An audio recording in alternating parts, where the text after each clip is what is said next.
Yes, he's live again. It is he. I am he. It is I.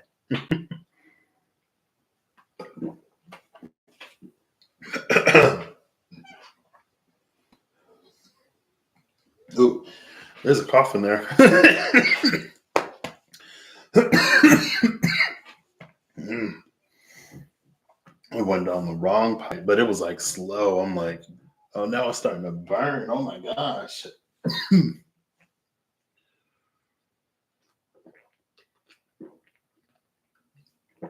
I guess my lungs wanted a little water too.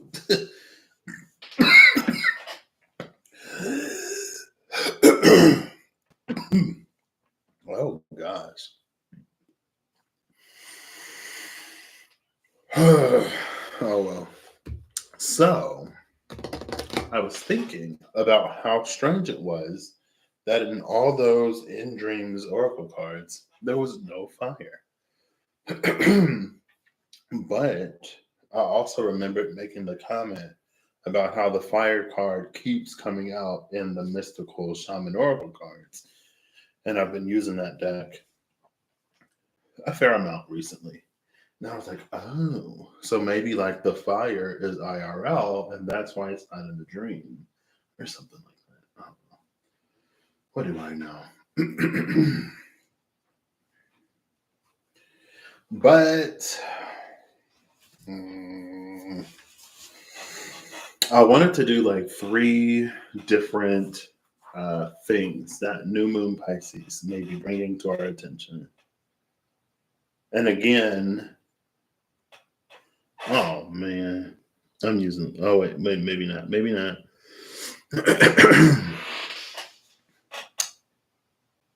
Yeah, I wanted to do that. And again, I'm trying to use decks that I haven't used in a minute.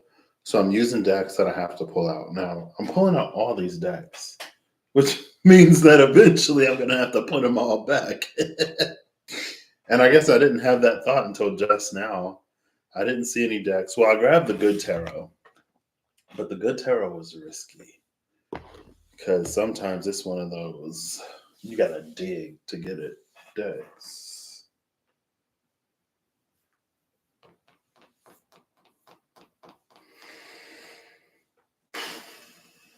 And I think the Tarot of Dreams I already have. Yeah, it's right there. So I went into the closet to look for to look and see what's in there, and I found the Mythical Creatures Oracle and the Runic Tarot. Now I don't know if I want to do.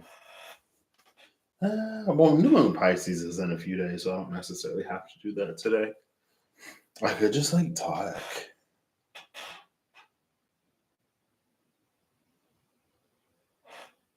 We'll see. I have noticed something interesting. Well, there are some things that like I've noticed that I'm grateful for. In a period of pause and in a time of uncertainty, there is a blossoming of opportunity. There's a myriad blossoming of opportunity, and I only see a few of them. And it's interesting some of the conversations that I had today. So the thing about me is I feel like I'm either like very dense or I'm like I hear it and I see it and I see it and I hear it and I got it. But sometimes I see it, I hear it and I got it and I act like I don't because I'm like, well, I could be wrong and I don't want to assume. Sometimes I'm like, okay, this is happening. But again, sometimes I'm just like completely dense. And my mom, I remember my number one fan, she said something to me one day. She was like, I forget what she said, but she was like, did you not like think whatever? And I was like, if I don't feel like I'm in danger, sometimes I'm like, what is it gonna hurt? Let's live life. Let's have this experience. Let's get a story to tell.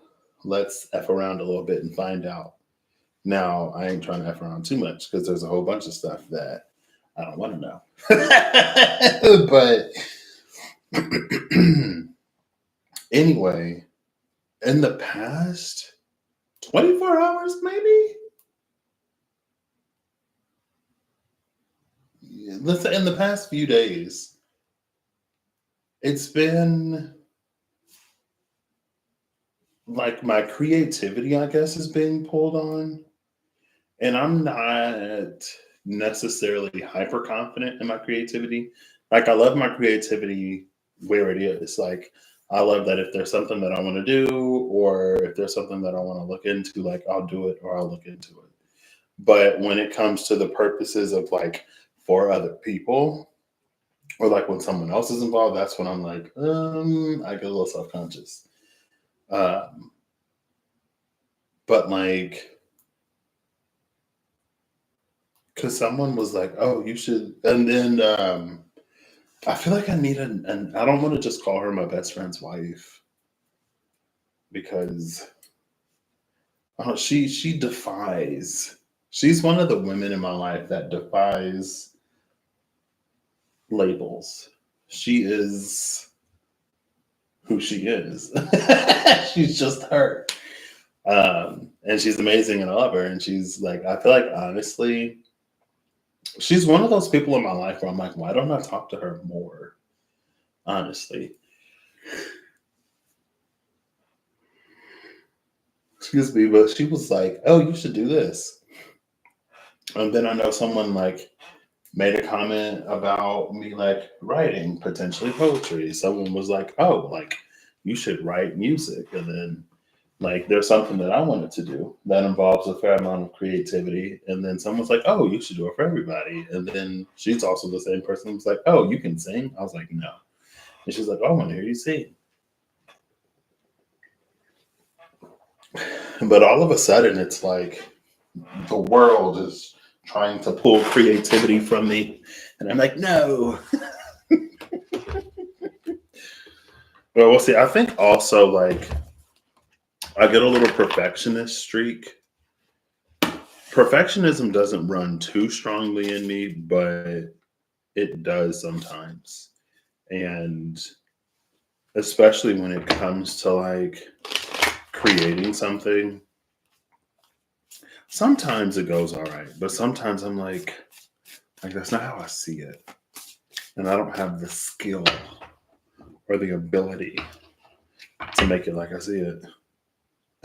L O L O L O L O L O. As I'm talking about the fire in, or as I've mentioned, the fire in the mystical shaman oracle cards, the Thunderbird again makes an appearance. Um, but anyway, I'm just like, oh, okay. That's just something that I've noticed. I feel like I'm approaching a nexus point. And when I say a nexus point, I guess I mean I feel like I'm approaching a point where many things have the potential to end and many things have the potential to open up. And life could change fairly drastically in a few areas and sectors. And it's nothing bad. And I guess I spent about this time last year still reeling a little bit from the brutal lashing that my best friend gave me when he was like, "Do you know who you are? Do you know how you are? This is you. This is what you'll do in the face of opportunity, and then you won't do anything, and then it'll pass you by, or nothing will happen." And I was like, "Oof, oof!" And 2 hours he kept going. I was like, "I get it."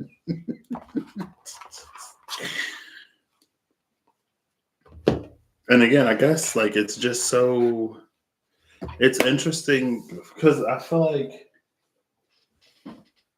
I guess for me, it's interesting for me to have had journeyed so far, or for me to have had already experienced so many things that I wouldn't have been able to, or effectively conquered certain fears up until the point where it was time to expand again, only for it to like open up or unfold more. Excuse me. And I guess it's wild to think, even now, how readily I can't accept certain things. But again, that was the point of the year of expedition.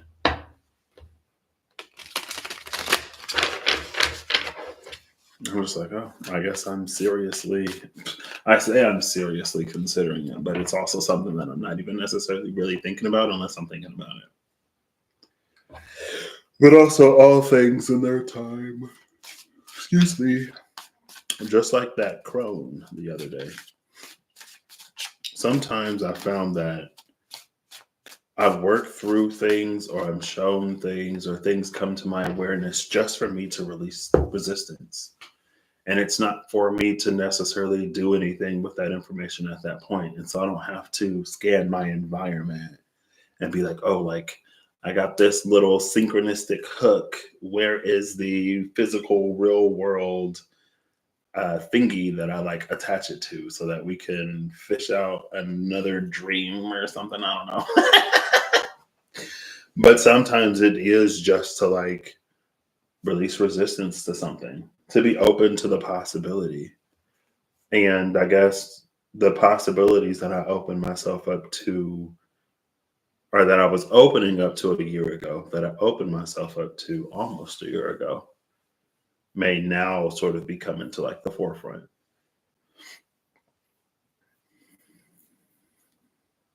I don't know. It's just interesting things happening overall. And I feel like if I try to listen in, I feel like I hear like a semi truck backing up. You know, that beep, beep, beep. Hopefully, it's a semi truck of good stuff. All right. Anyway, maybe it be as important. I guess another thing, I don't know. Like, I know Reem, the Rare Gazelle, I think at the top of the year, she made a post about a collective energy of like coming together. And I feel like I'm in my antisocial collective, anti-collective, anti-social era where I'm like, I'm fine over here. But I think it may also be again because I am approaching that sort of nexus point in my life. And because I've had to do so much internally to get to the point where I will actually allow myself to take opportunities and to really like again everything that I got I moved out for in June.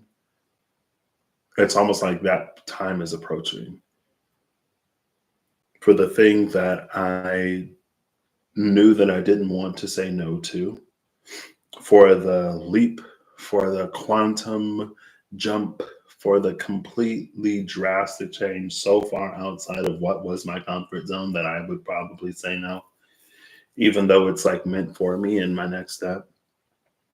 I took it upon myself, or I felt like I needed this intermediary step for me to be comfortable. And so I was fortunate enough to be able to do it. But again, now it's like I don't want to say that there's nothing that I can't do, but I feel like, again, over the year of expedition and over the year of this word, um, it's got me more confident in my ability to say yes, in my ability to at least try, in my ability to like work things out and to continue to go with the flow and to not let internal resistance make things choppy. But anyway, it's just something that I've like noticed in the past few days. I'm like, People are like, let's be creative. And I'm like, oof. But also on the things that I want to be creative about, I'm like, okay, yeah. And it's probably about like building some kind of confidence or whatever. Leo is also associated with like passion and creativity. And so my Chiron there could be, like whatever. It's time to be creative. All right. Let's get one of these mythical. You know what? Actually, I'm going to split this deck 3 ways, 4 ways, 5 ways. I'm going to combine these 2. 4 ways. I've split the Runic Tarot 4 ways. And I'm going to get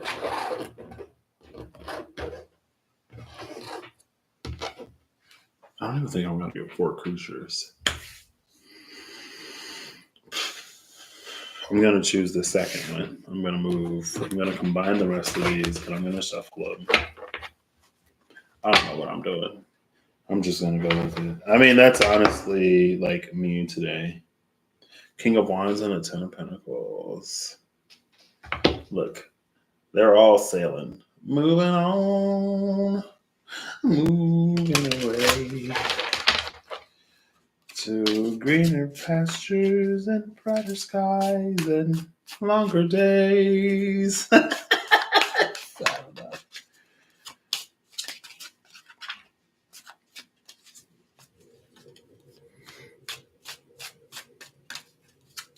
I have no idea.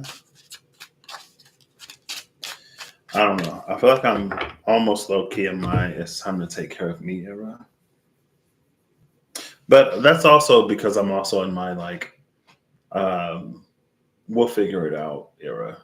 Like I'll figure out my stuff and others will figure out their stuff and you know anyway. And then it'll all work out. So I have this deck. I'm just gonna pull this creature right here. Oh, there's like a multiple. This card was actually at the cut with the Thunderbird, and it's the plumed serpent. Giving, I mean, we see the ziggurat type structure in the back, so of course it's giving Quetzalcoatl. I almost grabbed the Spencer's Tarot deck, and the Ace of Wands, I believe, is the Quetzalcoatl. Bottom of the deck is the Kirin, or the Kirin. And we see the Tori in the back with the path. And then, of course, we have like the entryway to the ziggurat behind. That was 2 cards. It was the Contender 5 of Wands in the SKT Revelations, and it was also the Seeker that had like the pathway back and then the door in the back of the card. All right.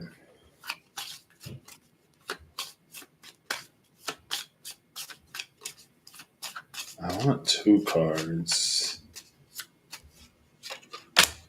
We have the Tower and the King of Pentacles.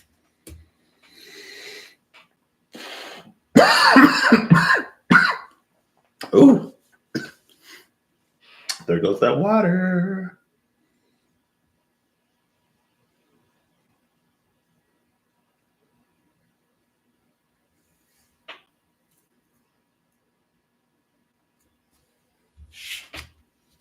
The bottom of the deck is the Queen of Cups.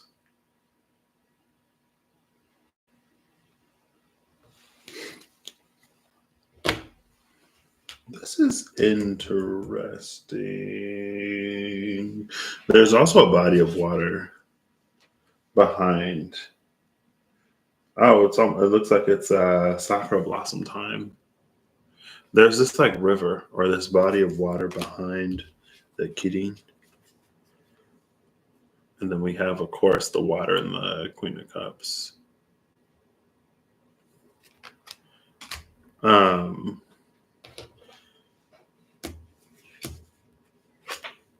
King of Pentacles in the Tower. Now, what's interesting is like the King of Pentacles is arguably the wealthiest king. And then, of course, we have the dragon with its hoard of treasure. And so I'm like, huh.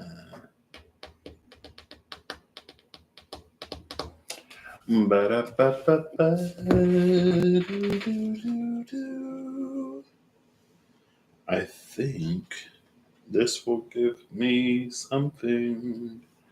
I think this will give me. Yeah, there's my plume serpent, and the kitty should be here. I'm assuming it's here. It is here. So I think this is in the helpful spirits section of the book. I'm pretty sure. Suggested mythical creatures as power animals. Okay, so no, it's suggested power animals. The plumed serpent, recommended use for those facing a major intellectual challenge, such as students, researchers, or team coordinators, for those who must conceive of new ideas or make sense of a difficult puzzle. Combats the stagnant cyclops, the confused centaur, the immobilizing chupacabras, or the befuddling hydra. Desired qualities are intellect, reason, planning, ideas, order, and organization.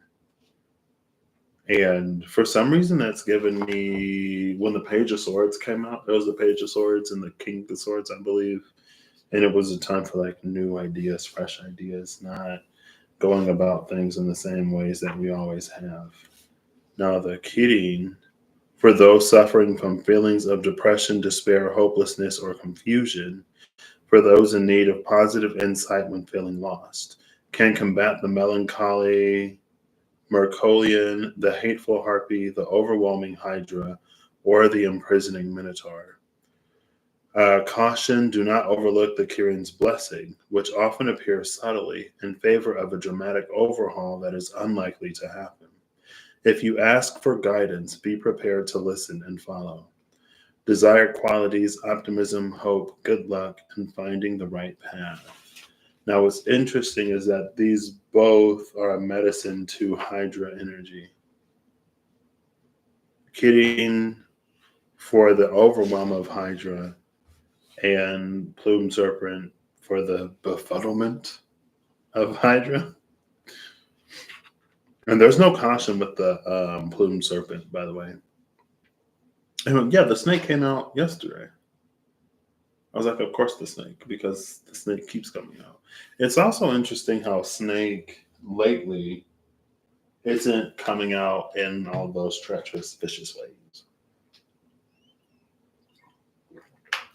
At least not over here. Maybe it's just, symbolic of times gone by. Or this tone shift I'm trying to feel into. It's like I did my time, I said so much about so many things, and they're all available for your viewing pleasure. Now, what's interesting is the Nine of Swords is also an energy that's been coming out a lot lately. We have the intellectualism of Plume Serpent with the feelings of depression, despair, hopelessness, and confusion that kidding is the medicine to.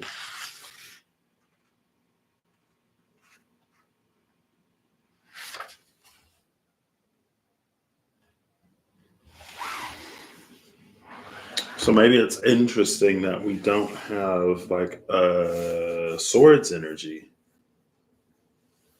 Yeah, the King of Pentacles in his pragmatism can have territory in the realm of logic, reason, and intellectualism. The King of Swords or Swords energy is more so like the epitome of that, but it has to be taken into account in order for Earth to be like the thriving, verdant, abundant, fertile element that it is.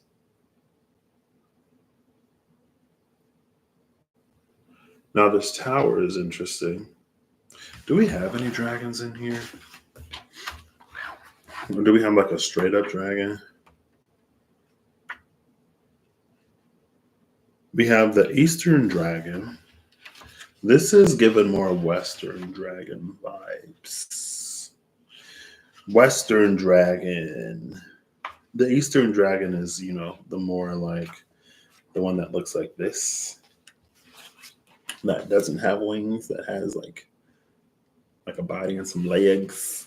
And then the Eastern dragon is like your Game of Thrones dragon with the wings and they look like that.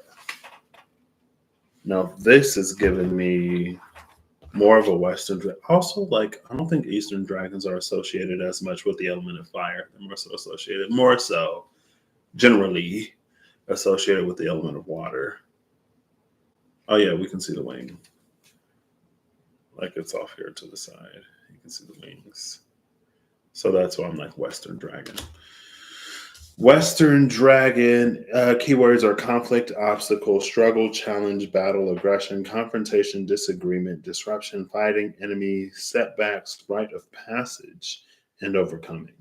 The dragon is perhaps the most enduring of all mythical creatures. In the Western world, it originated as a sea monster in the Near East, beginning as the Babylonian Tiamat, then becoming the Hebrew Leviathan, and then moving into ancient Greece as the sea serpent Python. In one Norse saga, it became Fafnir, a giant venomous serpent slain by Sigurd.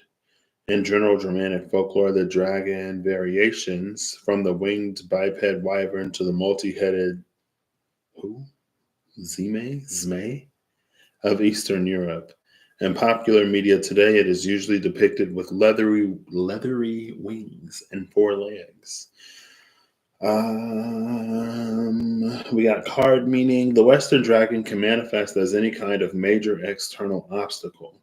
It can be another person, a difficult task or project, an unfortunate incident, or a period of hardship. You may have passively stumbled upon the dragon, or were thrown up against it by circumstances that were not of your choosing. Alternatively, for whatever reason, you may have gone to seek the dragon out. You may be on a great quest, and the dragon is one of the challenges on the way to your goal. The Western dragon itself is unwanted, and the battle against it can be difficult and even traumatic. Nonetheless, the battle is traditionally understood to be a necessary precursor to something that is more positive. This positive thing can be almost anything. There may be a concrete treasure on the other side of the dragon, or a symbolic one. Removing the dragon can open up a road taking you forward to a more desirable future. The battle against the dragon may also be a rite of passage, possibly a test to prove yourself worthy. Whatever the case, victory against the Western dragon will prove worthwhile. Have patience and believe in yourself. So there we have the challenge of the dragon. I feel like that gives us, of course, some kind. I mean, I guess even without the challenge of the dragon, we have the tower. The tower can explain or produce many depression, many all kinds of stuff. Everything that Keating is in medicine for.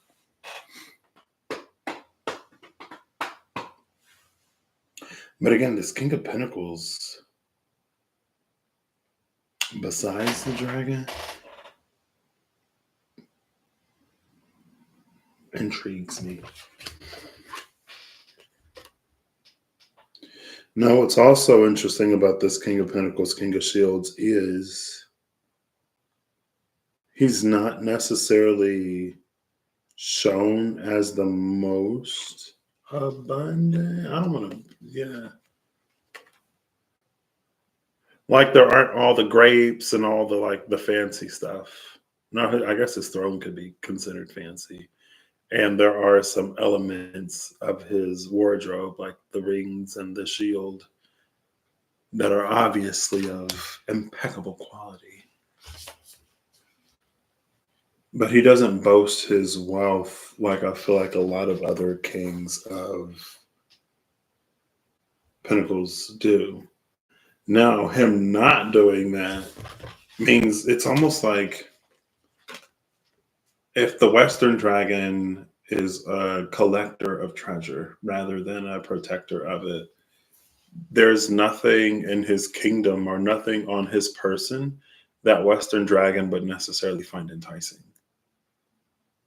So it's almost this energy of like being regal enough to, it's like besides his presence, because the power of the presence of a king is like, you'd recognize him supposedly. Um, but he's not necessarily like super flashy. So there's no like shiny, glittery things to attract the attention of a dragon. Now that could come from a space of, um, I'm going to say not overcompensating, but sometimes we compensate in the physical for things that sometimes we want to appear a certain way for whatever reason. Right. And it's like he doesn't need to embellish himself, especially to embellish himself in a way that would invite disaster. So the King of Pentacles isn't necessarily the one that's going to go out and overspend just to keep up with the Joneses, or because like you got to have the latest whatever because everyone has it. The King of Pentacles, I guess, like this is that undercover millionaire, undercover billionaire type energy. Like, his stuff is nice, but he's not driving like the newest, hottest, whatever. And his house isn't necessarily the grandest, biggest, whatever. And like, he doesn't, excuse me again, like for all that he has, he doesn't flaunt his wealth.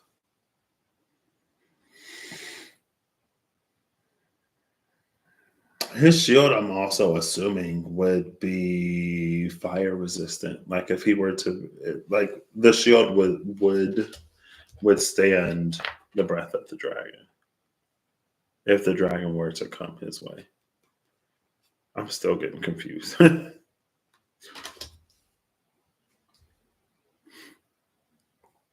I'm gonna put up my right hand. See. Oh, see, my right hand's on the left side. Hold up, wait. Yeah, I'm sure the text is fine. Even on here, now they're the same. My right hand's on the right side or left side. It's fine. I wish. Is there a setting? It's fine. So I'll look at it later. I don't want to mess anything up. No, I do still have the good tarot that I pulled out that I haven't used.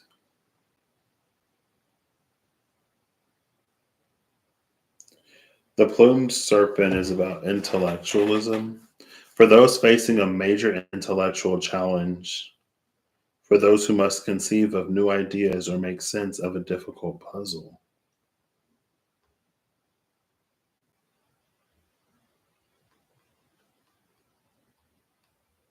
For those who must conceive of new ideas or make sense of a difficult puzzle. The Queen of Pentacles, or the Queen of Cups, is also at the bottom of the deck, and she's like pre-High Priestess energy. She's the queen that's known, like all like women in general are pretty much known for their intuition, but she's the one that's like especially known for her intuition. You know what I mean?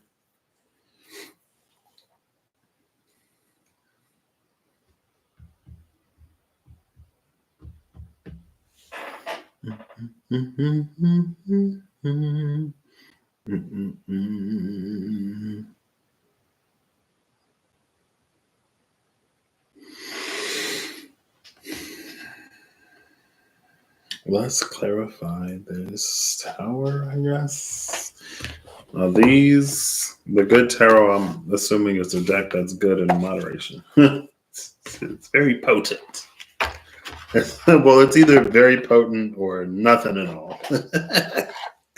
I'm either like, whoa, this is a lot, or like, what am I looking at? What is this? What am I supposed to be getting here? Let's get one though.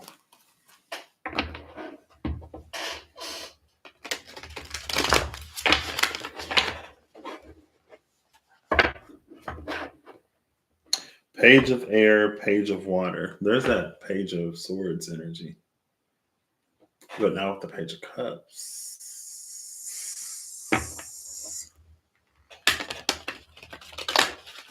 There we go. All right, let's get like one of these. Two at the absolute maximum. Anything more than two, it's going back. I can't. One is preferred. There we go. Thank you. Guess who it is? It's the Queen of Air. Now we got some air on the table.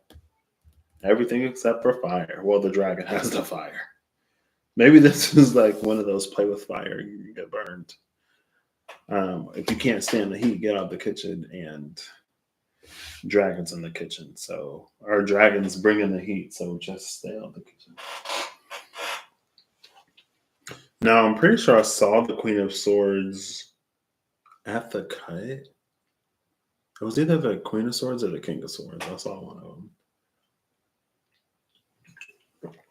I want to say it was the Queen of Swords.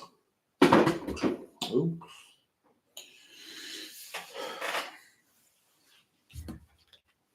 What are you giving me, Queen?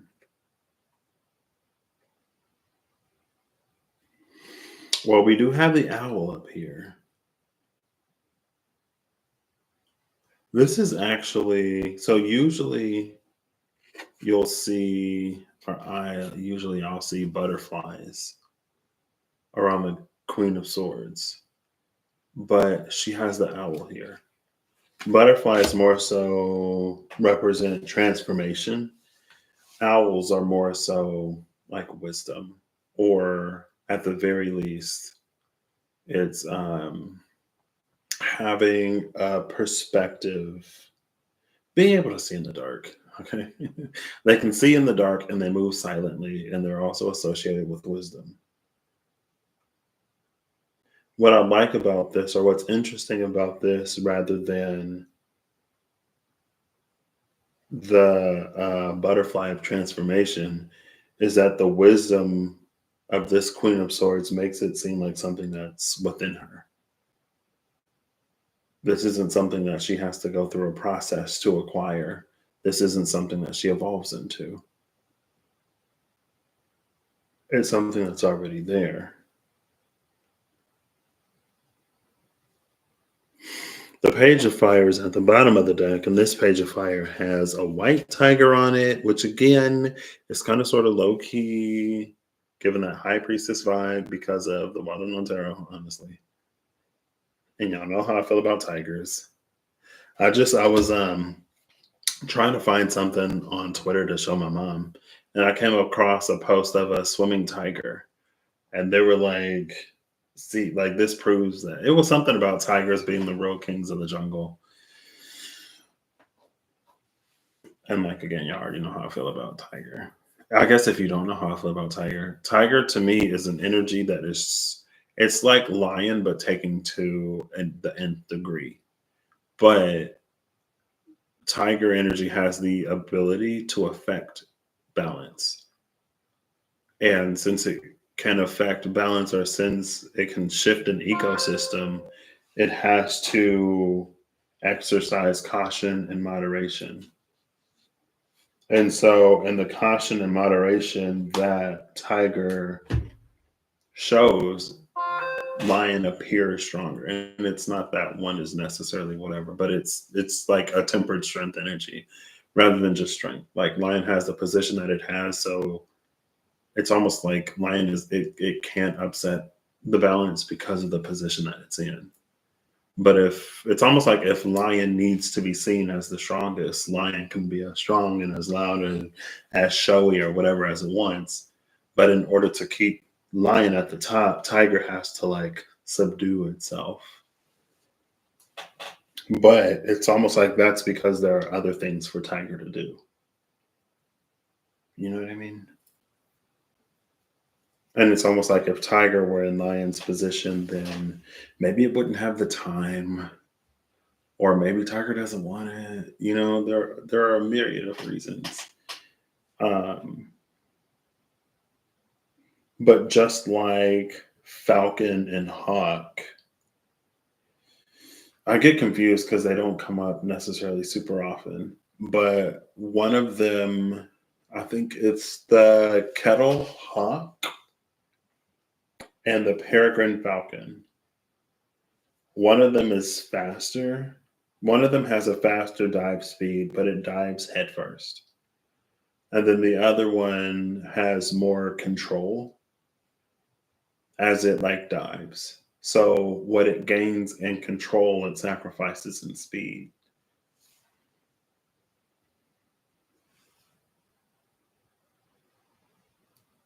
But maybe that whole like tiger, lion, um, tiger doesn't have to overly embellish. Tiger may like downplay, but tiger doesn't have to embellish. We also see a panda. And then the queen, the queen of water is under the panda, and then the seven of fire. There's so much fire here. Here's the seven of fire with the unicorn, and then the messenger of air is under this seven of fire with the unicorn. These are the cards at the bottom of the deck. We have that page of fire with the tiger, the eight of fire on the panda, and then the queen of water, and we have this queen of cups here at the bottom of this deck, or the queen of horns.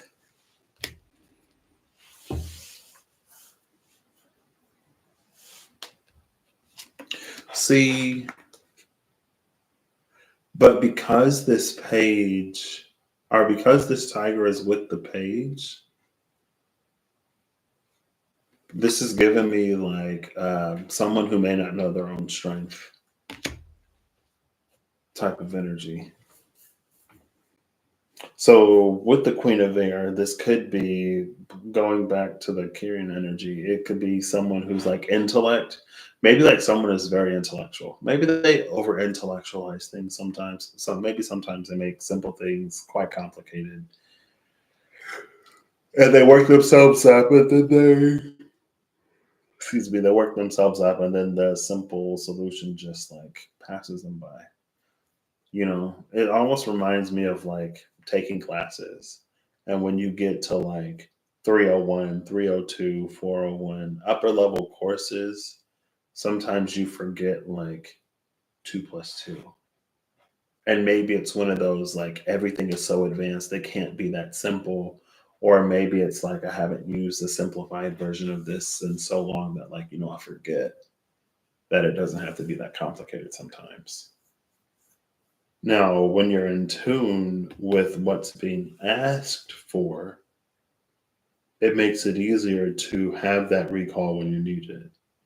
Because again, it's like there's the habit and there's the pattern and there's the typical environment of higher level thinking or higher levels of knowledge, higher levels of application, higher courses. But like if someone's literally like, what's 2 plus 2? It's not a trick question. The answer is 4, you know? And it's just like, oh, like I didn't know that it could be that simple. Now that feels like that's the intellectualism of plumed serpent or the in-tuneness of plumed serpent, like knowing when it doesn't have to be so complicated.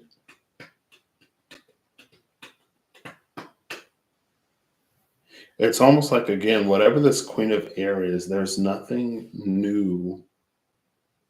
Take it as it resonates. If it resonates, use your own intuition and discernment. But there's nothing new that needs to be like learned, gained, or acquired. It may be a time of application, or it may be a time of building up a foundation. But again, because there aren't butterflies here, because it's the owl, it feels like information that we would have already had and an opportunity to turn that information or that knowledge into wisdom. An opportunity to find the wisdom and the knowledge filtered through the sift or the sieve, sifted through the sieve of experience. Which is interesting because I think it was in that on Leap Day, with like the chariot that came out and the single born fruit of the tree of knowledge. It's like there's knowledge, but like no context, or like you don't necessarily know what to do with the knowledge. Again, with the knowledge, we can assume what we need to do with it. And again, that's almost like it's giving me like class, it's giving me school. More often than not, it's almost like when you're given new information and then you take a test, you're tested on the information that you just learned.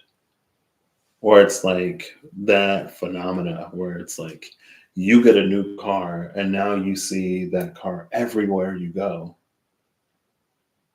And it's like everybody didn't all of a sudden go and get the same car. Not necessarily. Everyone didn't necessarily go and get the same car at the same time you did. It's just like now that you're aware of it, now that it's in your bank of knowledge, your brain identifies when it sees it out in the world. But again, like there's something here that's almost like older. It almost reads as simpler.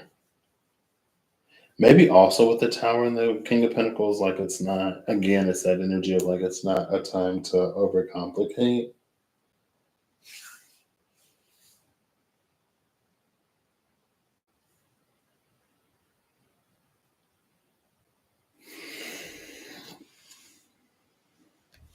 The Eight of Fire with this Page of Fire is also interesting, though. Another thing that's interesting is that they both have fans, but only one person's face is like partially covered, and it's the Eight of Fire. I don't know if the Page of Fire just like revealed itself, like, it's me. Are you surprised? Could be an opportunity that comes up, who knows? This is also giving me like a will-o-wisp energy, which gives me the energy of a card in a deck that I looked at and I was like, I am not using this today. But in that, see, that energy is tricky because it could either guide. I don't know if it's necessarily. It's an energy that can either guide those lost in a forest, or it can trick them off of their path.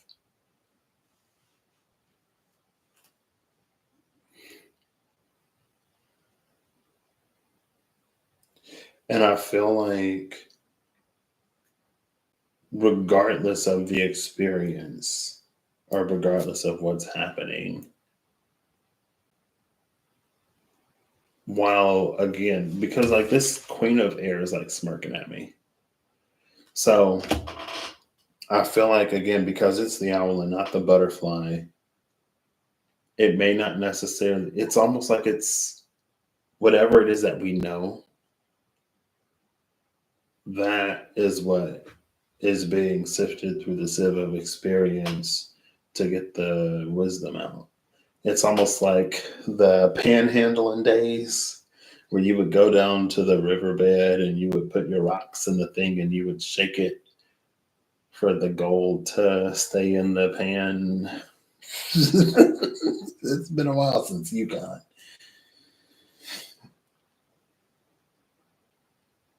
So it's almost, again, it's like because the butterfly isn't here, on one hand, maybe it's not for us to reach for things that we don't know.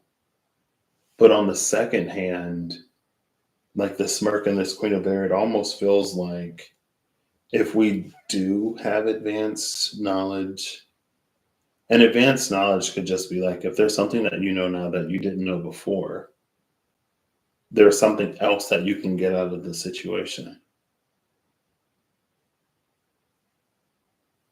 You know what I mean? There's something more. It's almost like um, natural, what is that? Ability modifiers. It's giving me Dungeons and Dragons. In Dungeons and Dragons, you have like ability modifiers. And the ability modifiers, unless there's like a proficiency or a bonus for whatever reason, your ability modifiers are based upon stats. So, like, let's say that your charisma is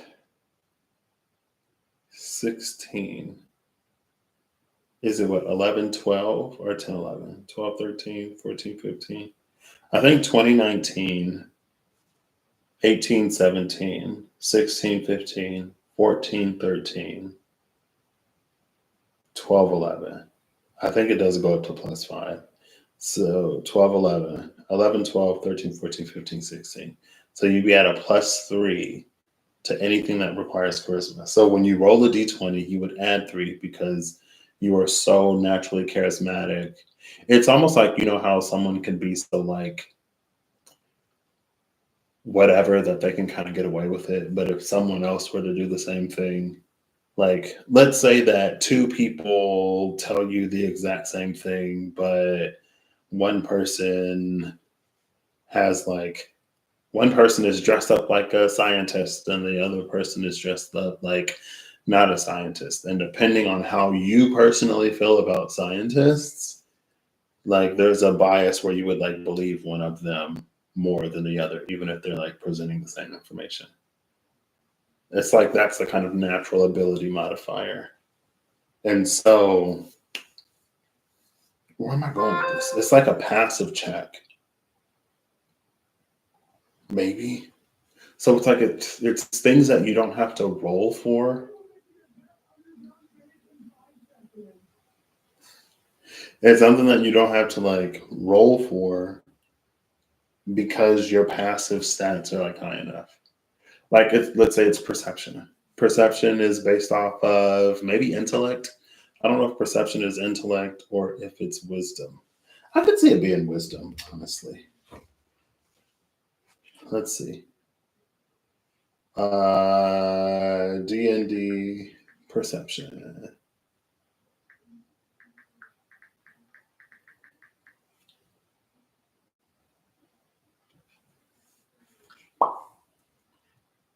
It measures your general awareness of your surroundings and the keenness of your senses. It's your wisdom. So your wisdom perception check lets you spot, hear, or otherwise detect the presence of something.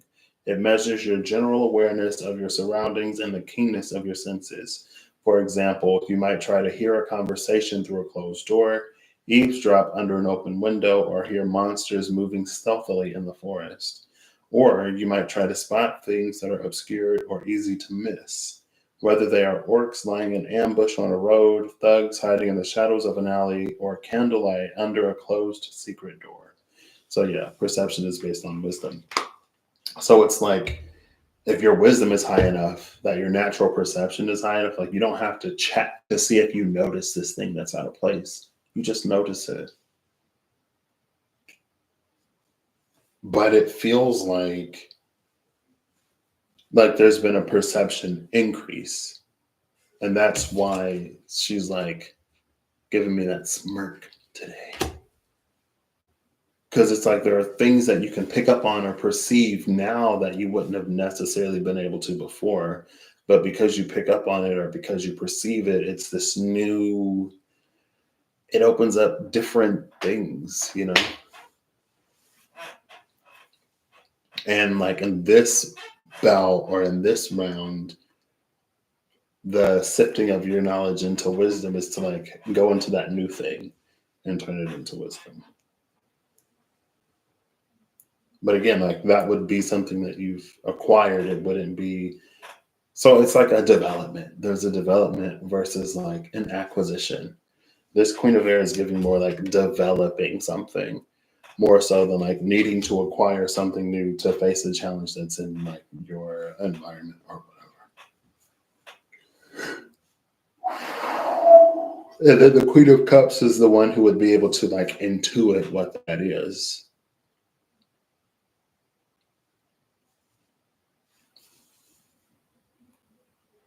Or maybe that's the two of them together. The Queen of Air And the Queen of Cups is the Queen of perception. If her intellect doesn't tell her, her intuition will. um,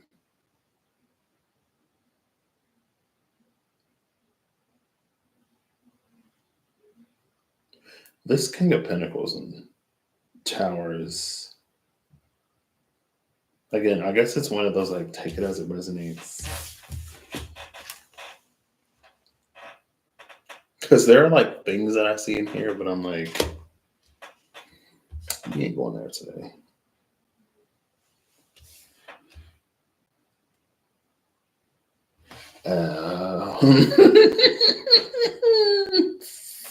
Why did this almost low key? So before I went live, I noticed that the Rare Gazelle Reem made a community post like 3 hours ago now ish, and I read it. This is almost like feeling like a trap. I feel like,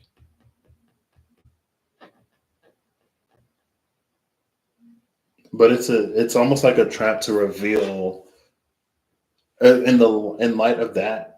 So like this was the general whatever, a potential application branch off from this general, a potential specifier would be like if there is something that is extraordinary within you. And again, maybe with this King of Pentacles energy, like you're like low key, you don't whatever. Now the smirk of the Queen of Air feels like it's like a trap because there's something in this tower that the King of Pentacles is able to withstand that reveals something special or unique or talented or whatever about this King of Pentacles. And it's almost one of those like, but it almost like feels so mundane too, like you wouldn't even necessarily catch it. Like this would be you simply going about your day, doing whatever, and someone like, maybe you make a comment or someone else makes a comment, and they're like, again, it's like you do something or someone sees you doing something and they're like, oh my gosh, how do you do that? And you're like, it's easy. Like, it's just like something that is so innate within you that you're just like, I don't know.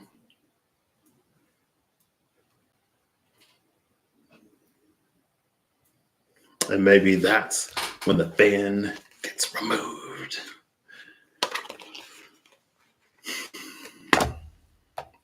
I don't know. There's something about this Queen of Air. She's just like very smug. I feel like that's a good word. She's looking very smug. What's at the I forgot I had all these cards over here. The Empress. Look at this Empress literally doing it all. She has like the spindle question mark on one hand. She's got the baby in the other hand. She's sitting on her throne, probably listening to somebody talk about something that she has to rule on.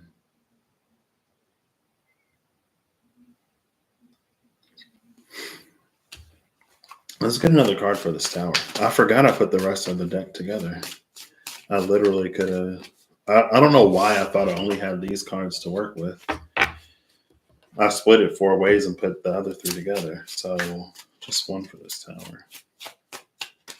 I'll give it 2 more shuffles. If nothing comes out, I'll honor it. This is the last one. Nothing came out. I'm going to pull one anyway.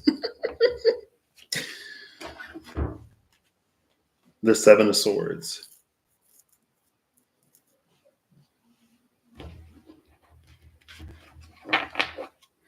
Bottom of the deck is the 7 of Cups. Oh, look, we see another baby. This is interesting. For some reason, the 7 of Swords is giving me an energy of someone lying in wait. There's also like grandmother tree here because there's a face in the tree, I'm assuming. The 7 of Swords energy is interesting because, and maybe it's the 7 of Cups at the bottom of the deck with the energy of like choices and options, clarifies, validates this. It's like here's someone lying in wait for these people to like come near to ambush, lying in ambush. But it's like they don't even go on that path.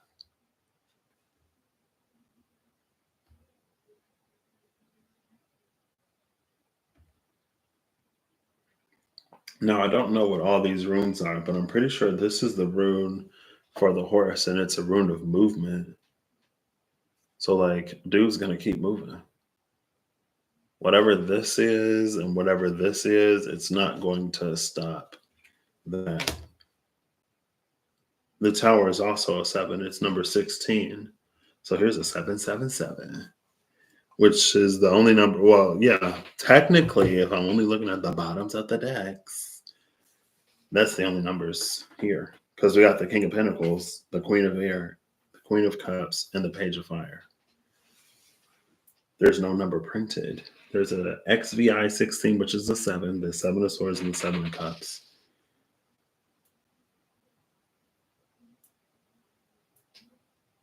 Like, this is a. Did one of these mention ambush? I feel like something mentioned ambush, but I may be wrong.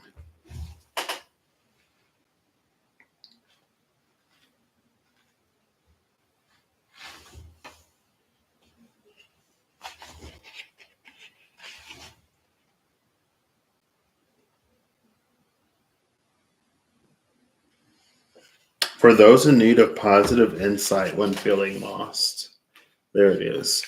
So this is that the will-o-wisp, or it's the helpful part, the lights that guide the lost out of the forest or guide them home, and lights will guide you home. That energy. So it is that energy because Keating medicine is here. Cool. What mentioned ambush?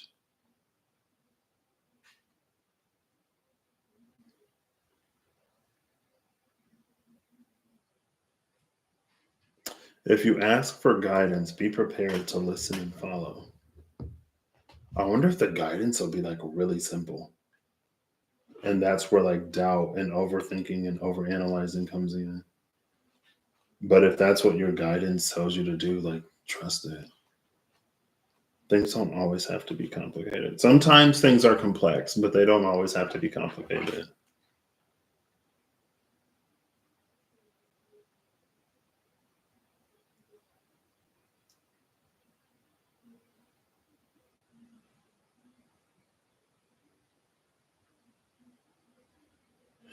In modern media, Western dragons are often portrayed as friendly or lovable, yet, this is a recent interpretation only. Throughout history, the Western dragon was an antagonist. It was a vicious beast known to attack villages unprovoked, capturing fair damsels and destroying grain fields with its fiery breath.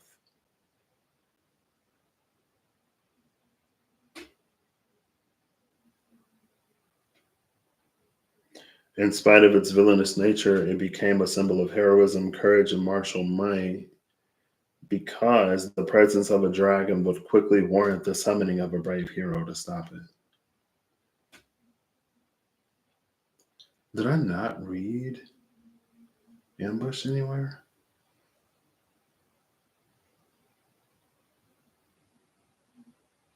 Dragon is one of the challenges on the way to your goal.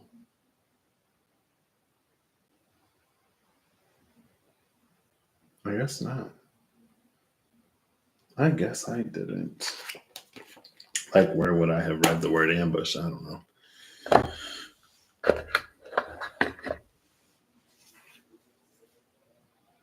And I say that like specifier was because again there's some connection between this King of Pentacles and the Tower.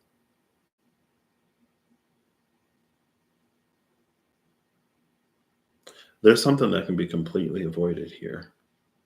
But maybe that's also part of maybe that's the outcome of plume serpent medicine. If we aren't, it's like it's easier to think literally the befuddlement of the Hydra. When we're not befuddled by the Hydra, it's easier to think clearly, more clearly. Also, when we're not overwhelmed, it's easier to think more clearly. It's easier It's almost like sometimes our perception can be affected by our level of exhaustion, right? Like if we're tired, if we're exhausted, if we're overstimulated, there are certain things that under normal conditions we may notice and recognize, but under the presence of like pressure or under the effect of stress, we may miss it. And in missing something, I guess another thing that's interesting is that like, oh, that's where I read the word ambush. Okay, I worked back to it. I was like, I know I read the word ambush. It was in perception. Because I was gonna say it's interesting that although perception mentioned like orcs or thugs waiting in ambush, it doesn't feel like they choose a different path so that they don't get ambushed. It feels like they naturally, without thinking, just go somewhere else. Like they were never headed down that path in the first place. So whatever this energy is that's like positioning or that has positioned itself behind the corner, like these aren't the ones that are going to get caught up. Now I'm like, is this some element of the divine that's smirking and smiling? Because you have so successfully navigated something that there are challenges that aren't even aligned to be on your path anymore. But it's almost like it was done so subtly that you wouldn't have even noticed that you could have potentially like avoided disaster. So that would be like your guardian angels, the divine, your ancestors, the protective. I was speaking of the protective force, that yang from yesterday. Whatever protects you, like it guided your path so smoothly, seamlessly, and effortlessly, like you wouldn't even know until maybe you see something one day and you're like, oh my gosh, I was gonna go there, or I was gonna do that, or whatever. Maybe not even that. Like it feels like it's so smooth you don't even know, you wouldn't even notice. But anyway, that's where I read ambush. It measures perception, measures your general awareness of your surroundings and the keenness of your senses. For example, I'll just read the whole thing again. For example, you might try to hear a conversation through a closed door, eavesdrop under an open window, or hear monsters moving stealthily in the forest. Or you might try to spot things that are obscured or easy to miss. Whether they are orcs lying in ambush on a road, thugs hiding in the shadows of an alley, or candlelight under a closed secret door. So instead of orcs laying in ambush and thugs hiding in the shadows of an alley, we got a thug hiding in ambush on a road. And maybe that's like almost the cleverness of this, of an see, that would be like an underlying devil energy that hasn't necessarily come out. I mean, I guess it did say that Western dragon and Christianity is associated with the devil. I read that in the book. I didn't read it out loud, but I saw it.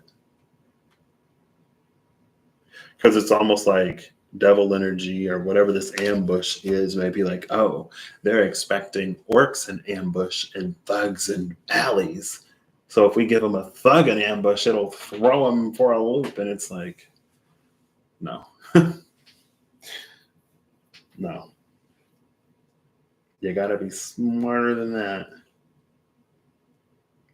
Like, not, you got to be smart. But it's like, it still doesn't, like, no. What's interesting now, though, is we have a conversation of perception versus intuition. Or we have a conversation of perception and intuition.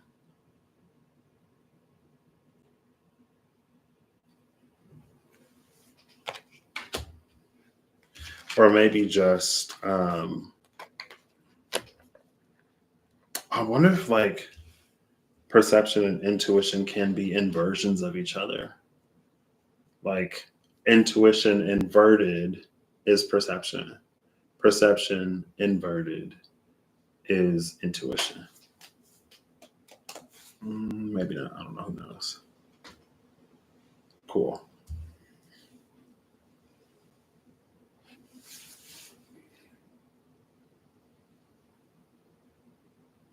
So, if your perception has increased to a point where there are things that you effortlessly notice, like again, the whole point of this increase in passive perception is that you don't have to make a perception check. You don't have to roll the dice to see if your character notices something. You would just notice it. So again, I feel like it plays in that energy of like, it's not the butterfly, it's the owl. It's not something that you're transforming into. It's illuminating a way in which you've already transformed. Again, the knowledge is there. It may just be an opportunity to turn it into wisdom. Cool. I don't know if I'm gonna get a final card. I don't think. I mean, I guess I will, because I always shuffle the cards unless I like leave them on the table and let them marinate for a few days. Sometimes that happens. I always like shuffle them up before I put them away. So I guess I'll just do it. Shout out to the Good Tarot. Oh, look, Four of Fire, Four of Wands energy. Shout out to the Good Tarot. And Rob Kenobi for blessing me with this deck. And then there's our Page of Water at the cut again with the Page of Fire.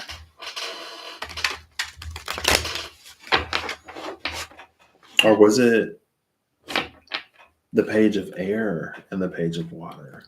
It was the Page of Air and the Page of Water. We've seen every page except for the Page of Pentacles, but we already have a king, so maybe we don't need one. Well, now we got the Queen of Earth. Now we've seen all four queens. No, we haven't. We have not. The Seat of Fire is empty. The King of Wands was at the cut with that Ten of Pentacles. It was the Ten of Pentacles and the King of Wands. So I guess the Wands family is already on their way. Wands family is like, oh, see, but again, I started this by mentioning how interesting it is that in Dreams Oracle cards, we saw no fire. But Mystical Shaman Oracle cards kept, like, it keeps bringing out fire.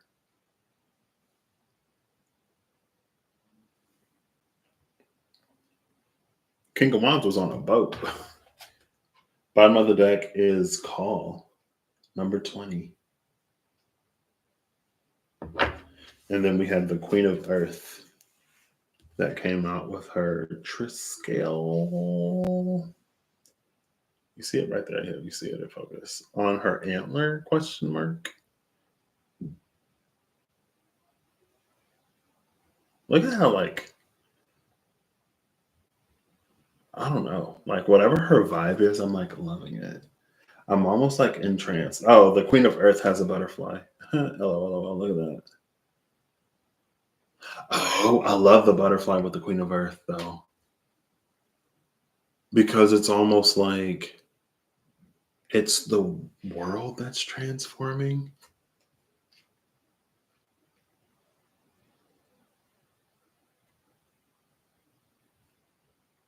While that Queen of Air is to exercise one's wisdom. And again, wisdom is connected to perception through the magical laws of 5e, Dungeons and Dragons. Maybe I should do something with that. Maybe not. I do have a D20. You know what? And I have these right here. I feel like I had, because these metal ones, I'm really supposed to like, I have a box right here, I guess. Cool. So this is what I'm going to do. I'm going to roll for the Queen of Earth first. Now, the Queen of Air is the 13. I believe 13 is a +2. So she's going to get a +2 modifier on her roll. But I want to see what I'm going to roll a d20 twice. The first time I roll, it's going to be for this Queen of Earth. And she's going to give like the perception threshold for whatever this change is to happen or to occur or to become aware of it, because the butterfly is already there. That's not the cocoon. That's not the caterpillar. There's a butterfly that is there, and all of her enticing triskel on the antler type of energy. It's whether or not we perceive it. That's what we're rolling for. And again, it's based off of the wisdom stat. So, Queen of Earth is giving us a hard. So, oh my gosh. It's a 17. It's a 17 out of 20. Which is also the star, which is like healer energy. The star is the healer. So I guess I shouldn't be surprised that healing would be the threshold of whether or not we can see the changes that are already in the world. That's such a high number. Why can't I roll this good when like it's me in real life? You know what I mean? All right. With a +2 modifier based off of her passive, well, not her passive perception, but based upon her wisdom stat.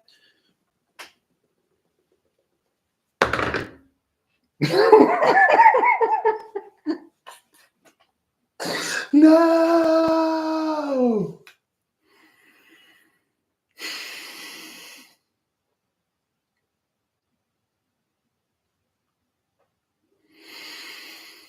Okay, well, it's a good thing that.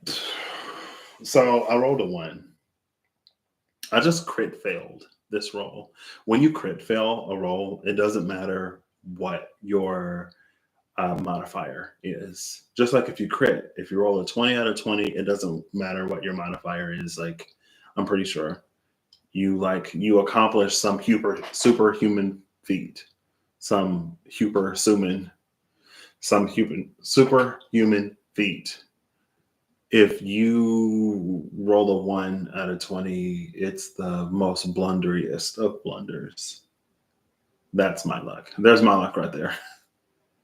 Now, what's interesting is, though, I see the 19. 19 is facing me. So I'll show you the dice, how I'm seeing it. Or I'll try to. It's like that, but it's more like this. This is how I saw it. So it looks like a 16, but I know it's 19. I guess that looks more like a 61 than a 16. If it's a 61, it definitely beats a 17. But even if it was a 16 with a +2 modifier, it would be an 18 and it would win. But I really crit failed that roll.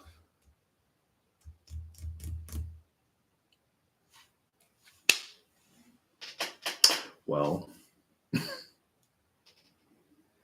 maybe the crit fail speaks to this tower.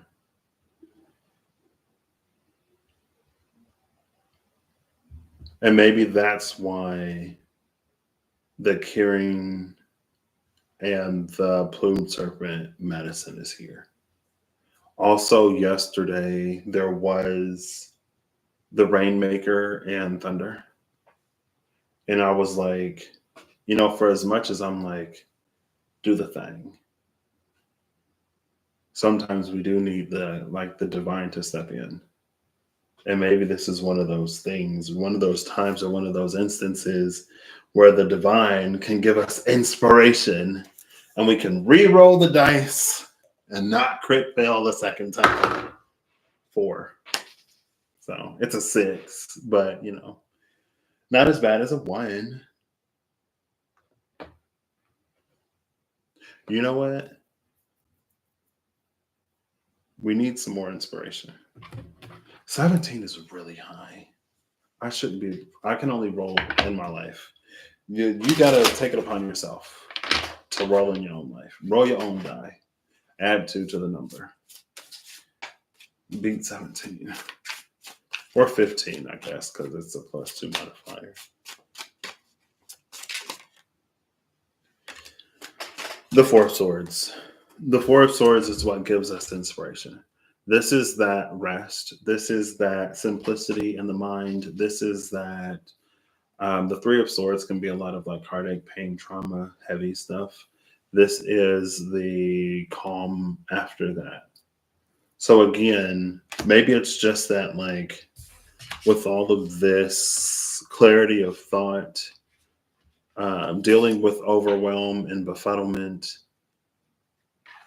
Because I think sometimes we can be overwhelmed because there's a lot of stuff that we know we have to do. Sometimes we can be overwhelmed by things that we don't even know. And because it's both, like there may be things that we feel like we don't even know. Maybe it's because when we learned something, we learned it in the classroom, and now we're being asked to apply it in real life. And in real life, sometimes, like real life doesn't necessarily always give you the equation to solve, and it doesn't even necessarily always give you the word problem. Sometimes you have to look at real life, find the word problem equivalent, and then use the equations that you need to use to get your answer. Like you have to put everything together in real life, sometimes at least. It's not like the test where they just ask you. But anyway, with these two, the befuddlement and the overwhelm, it feels like it's that moment of clarity. Or it's like maybe there's something that your passive perception wouldn't necessarily pick up, but there's something that happens that draws your attention in that area. So that would be like the divine knocking, or not, it would be the divine, but it's like somehow mysteriously a book from across the room falls over. And as you turn to look towards the book, you catch the thing that your passive perception didn't pick up on. Or instead of, again, I think I said, like you can go left to the grocery store, right to the gas station, or straight towards the farmer's market. Like whatever that choice is, there's something along the way that will bring something to your attention. But I guess that's in the hands of the divine. That is thankfully not in the hands of Patrick, because these rolls, I'm surprised that I rolled so high. But again, so if this 4 were to perceive the 17 of this, because in this versus that, or this and that, all majors hold the same weight. This die can't give me anything but majors. I'm not using the other ones. I'm not using the D100, so, or the 2D10s. So it would be an emperor in conjunction with the lovers that would be able to perceive this, because healing is required. And both the emperors, like the emperor can be an energy of being decisive. The lovers can be an energy of making a choice that has the power to impact us long term. And maybe again, in this perception, there's something that helps us make a choice or decision. And it's something that we've already acquired. It isn't anything that we necessarily need to go out and get. Now, this is a Viking funeral.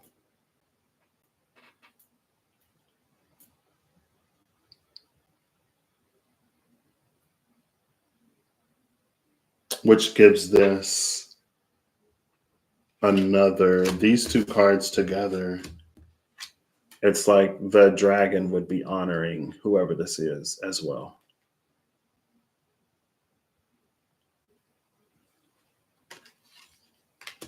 So that could be a challenging situation coming to a head. It could be like a fiery climax approaches. I don't know what moon that is in the moonology, but it's a tower that like puts something to bed for good, or it's a tower that like puts our minds at ease. And I don't know if it's necessarily one of those like, well, at least we know types of things. Maybe something has been up in the air for a long time, and like now it's going to be one of those like, well, at least we know. And at least we know, like, it doesn't have, I feel like it has such a negative connotation. Obviously, it doesn't have to be negative. Um, but yeah, wow. Wow. Wow. I was really rolling like Patrick out there. I was like 17. Whoo. Even with inspiration. But again, there's something that a mind at peace, when our mind is at peace, our wisdom heightens and we're able to better perceive, of course. You know, I mean, not to say that there aren't times where stress can't, what is it like, adrenaline and cortisol? Question mark. Cortisol is the stress hormone, right? It's not to say that sometimes when we're under pressure that we can't accomplish the superhuman or that we don't like hyper focus. It is possible. There are some people who perform well under pressure. Under pressure, and you know, or you would know, or if you don't know, at least the divine would know. Somebody would know what kind of person you are.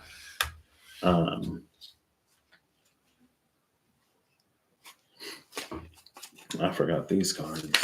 Oh, we got our final card. Boom. I should have did this in the first place. Oh, see, here's the Queen of Swords. So there's our Queen of Air, right? With her binder in the back. That's doing all kinds of, I don't even know what.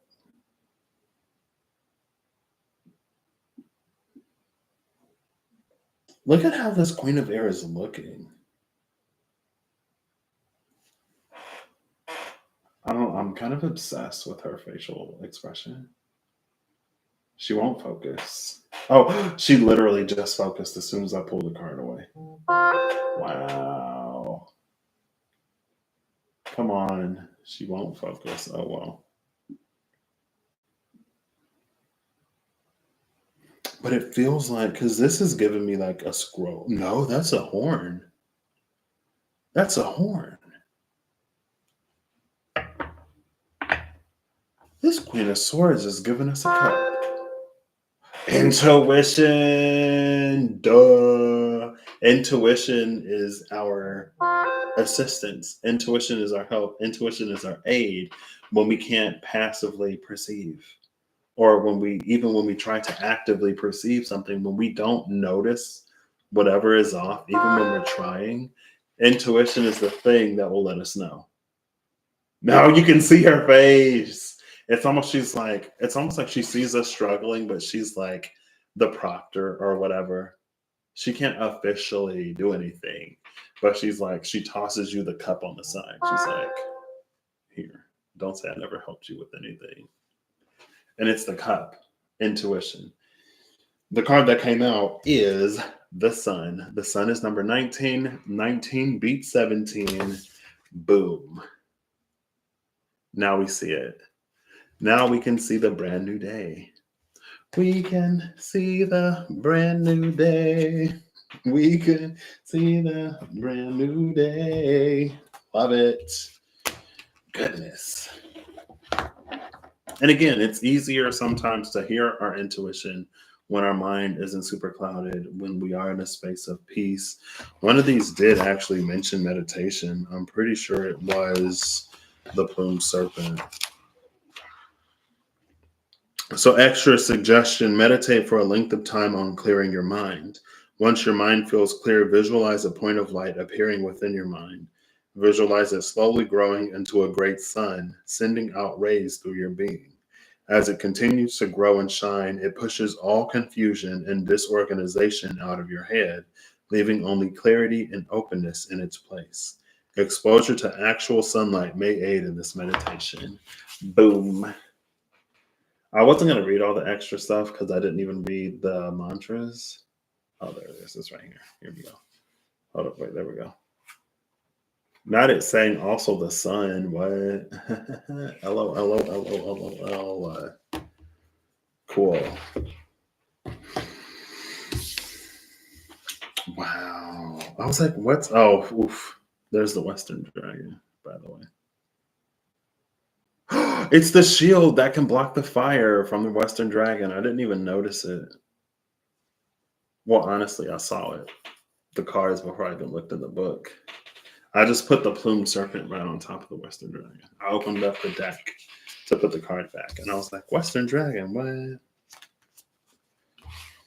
then we have Amut, which is that crocodile monster thing that I was looking up the other day. The devourer of those with heavy hearts. But again, it's almost like that Seven of Swords energy. It's the path not taken. Cool, love it. Oh my gosh. Thankfully, nobody has to rely on me for anything. Your own intuition will guide you. Your own discernment will tell you better than I can. Now these, I guess I'll just get one. I'll give it 3 shuffles, and then I'll just flip over the card on top. 2 more. 1 more. Card on top is the Western Dragon. OMG, LOL, because of course it is. Because what else would it be? Bottom of the deck is Sasquatch. Let's read Sasquatch. Is Sasquatch a power animal? Sasquatch is a power animal. Recommended use for persons who feel out of touch with the natural world or their roots, those who are unsure of who they are, who wish to become more self-aware or more aware in general, to become more aware in general, for your perception to increase, to grow more wise. Combats the materialistic Gulan, the confusion-inducing Hydra, or the easily distracted fairy. Again, the Hydra is here. So we have the confusion-inducing Hydra, the befuddling Hydra, the overwhelming Hydra. The Hydra has many heads, so I guess it's not surprising to see many medicines or many power totem mythical creatures that can, or that are positioned to bring awareness to the Hydra's many faces. Caution, if you are already withdrawn socially, be certain that you are only invoking Sasquatch to look at yourself and not to...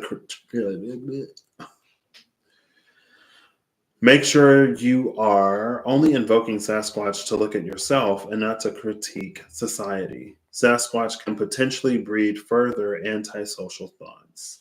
Desired qualities are self-awareness, self-reliance, watching, listening, and closeness to nature. And I think that's it. I'm coming in here to see, like I'm flipping to the page to see. I'll read a few paragraphs. Awareness, introspection, introversion, listening, watching, hiding, blending in, nature connection, primitivism, self-reliance, simple life, future shyness, aloofness. Let's go to the third, I guess, card meaning. Something in between human and ape. Sasquatch links people to their primordial origins. That's it. That's all I'm going to read. Sasquatch linking people to their primordial origins is the energy that came out in the last time I was live, which I'm pretty sure was last night because I got my single hoodie. And it was that it was the ancient ones with the hunter and water. And it was like, when you sit still and in the absence of resistance, there are things that naturally come to the surface. That connection is natural and innate within us. Cool. All right. So I'll put the rest of these away. You don't have to see me do that. I mean, I guess if you want it. I'm not gonna let these sit. Paul was at the bottom of the deck, wasn't it? If you need me, call me. No matter where you are, no matter how far. That's the song.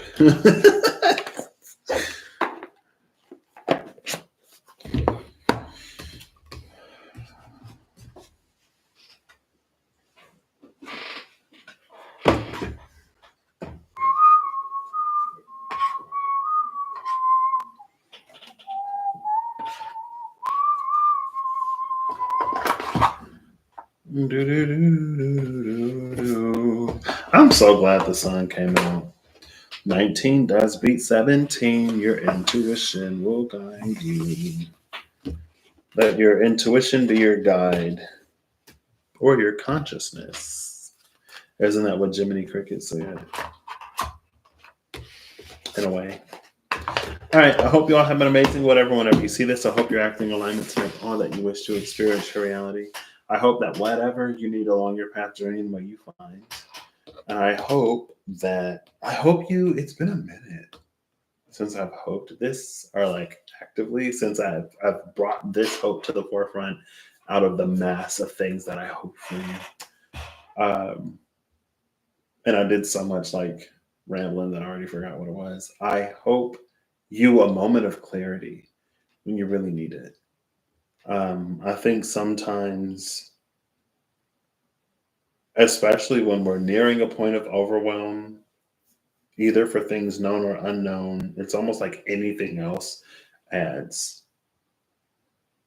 But it's almost like in that moment of clarity, sometimes it's oh, like if I do this and then this and then this and then this, like I'll make it through. Or whatever that moment of clarity brings you. I hope that for you, especially if you need it. Or especially if things become like hectic. Oh yeah, that's what I got. I'll see you the next time, whenever that is, or I'll see you a previous time if you watch something that's already been uploaded. Next, I guess. I don't know. I know nothing. Ask me nothing.